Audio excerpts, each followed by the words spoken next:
ஒருத்தருக்கு ஒரு எண்ணம் தானே சார். விரதம் இருக்கிறோம், சபரிமலைக்கு விரதம் இருக்கிறோம், எதை நினைச்சிருக்கிறோம், எல்லா வருஷம் போறோம், இந்த வருஷமும் நம்ம போனா நல்லா இருக்கும்னு நினைக்கிறோம். அதே மாதிரி இந்த மாதிரி திட்டத்தை வச்சிருக்காங்க, இந்த மாதிரி ஆட்சி அமையக்கூடாது, வேற யாராவது நல்லது வரணும்னு சொல்லி ஒரு வேண்டுதலோடு போறாங்க.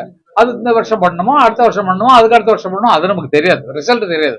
ஆனா ஒரு மனுஷனுக்கு, தனிப்பட்ட மனுஷனுக்கு அந்த மாதிரி எண்ணம் வருதுன்னு சொன்னா அது பரவாயில்லையா, இவர் அப்படிங்கறத கைதுக்கு காணல. நீங்க நீங்க என்னதான் வீடியோல எடுத்தாலும் அதை கட் பண்ணி அவங்க கையில தான் சுவிட்ச் இருக்கு, எதை போடணும் எதை போடக்கூடாது, ஏய் அதை போட்டேன், அதை ரிமூவ் பண்ண அப்படின்னு சொல்ற சுவிட்ச் கூட அவங்கள்ட்ட தான் இருக்கு. இதுதான் விஷயம். விமர்சனம் வருது இல்ல சார், தப்பு பண்ண தட்டி கேட்கறது சாட்டையால் அடிச்சுக்கிறது ஒரு கேள்வியா இருக்கு. அதை அவங்க வருத்திக்கிறாங்க, அதான் முடிவுன்னு அவங்க அடிச்சுக்குவாங்கன்னு சொல்றாங்க. தப்பு பண்ணாலும் சாட்டை கொடுப்பாங்கன்னு சொல்றாங்க, இவரே அடிச்சுக்கிறான்னு கேட்கிறாங்க. சார் தனக்குத்தானே வருத்திக்கிறதுல என்னடா அந்த நாடு, போய் இந்த ஊர்ல இருக்கிற இதையா சாரா கடை ஜனம் குடிக்க ஐயோ அடிச்சுக்கோ அப்படின்னு நினைக்க கூடாது.